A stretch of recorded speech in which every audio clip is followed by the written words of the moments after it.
सभी भक्तों को जय सिया राम, जय बाबा नीम करौली महाराज की। कैसे हैं आप सब?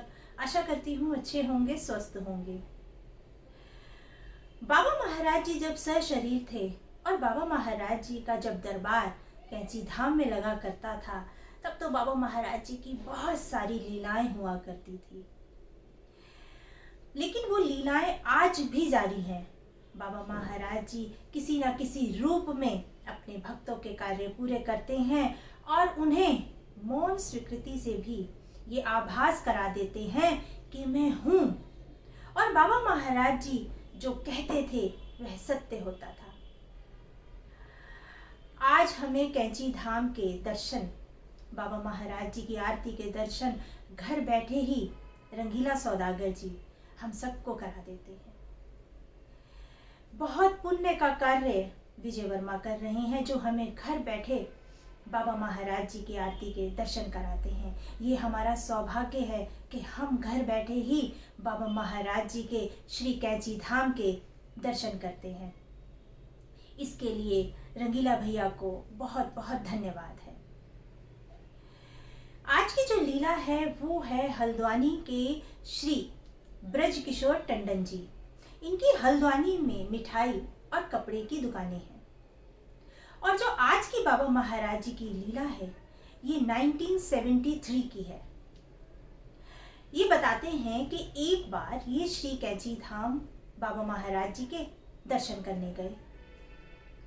उस समय बाबा महाराज जी का दरबार चल रहा था। ये जाके बैठे और बाबा महाराज जी ने अचानक से ही कहा कि तू अपने लड़के का विवाह कर दे।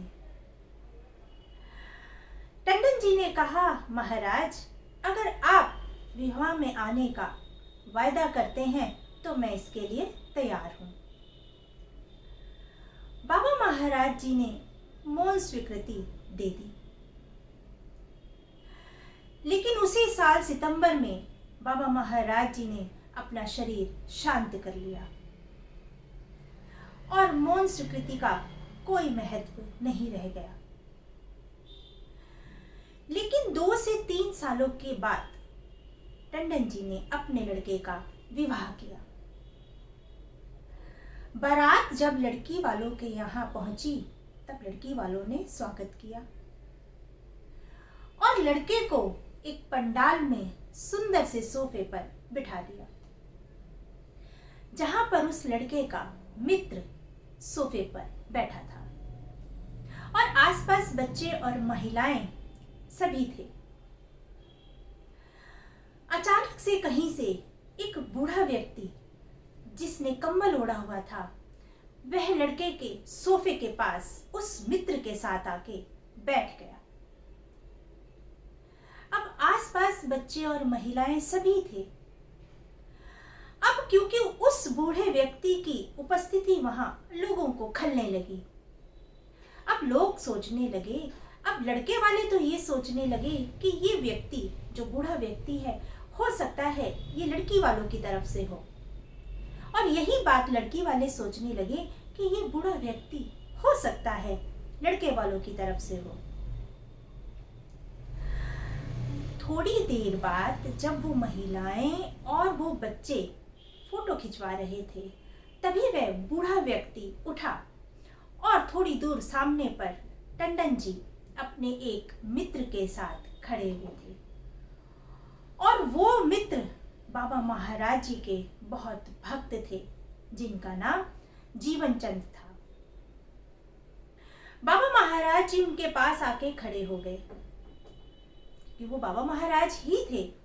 जब वो बूढ़ा व्यक्ति उनके पास आके खड़ा हुआ तब टंडन जी के उस मित्र ने कहा कि इस शुभ अवसर पर इस बूढ़े व्यक्ति को तुम्हें कुछ रुपए दे देने चाहिए।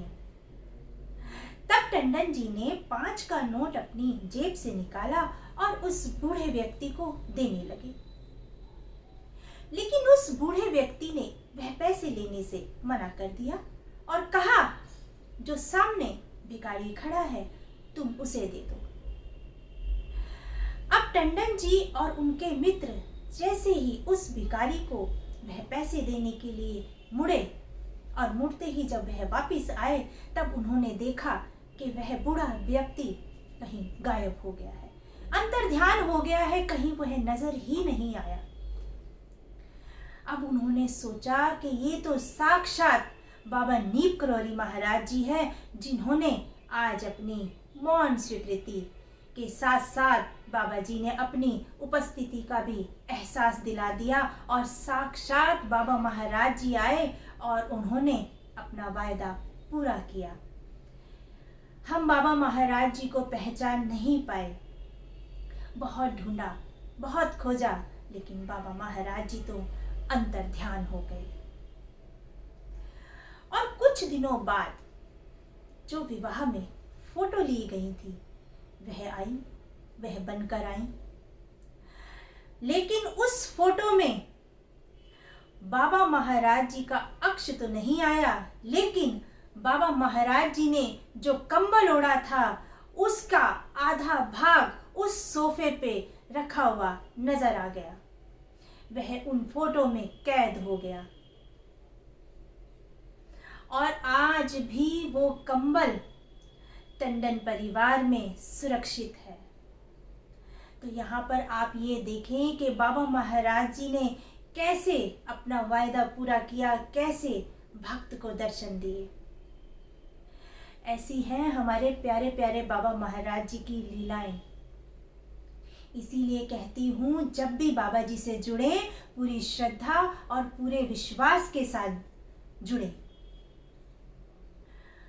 बाबा महाराज जी की ऐसी ही लीलाएं मैं आपके सामने लेकर आती रहूंगी। आप सभी भक्त अपना ध्यान रखें, खुश रहें, स्वस्थ रहें। सभी भक्तों को जय सिया राम, जय बाबा नीप करोली महाराज की, जय सिया राम।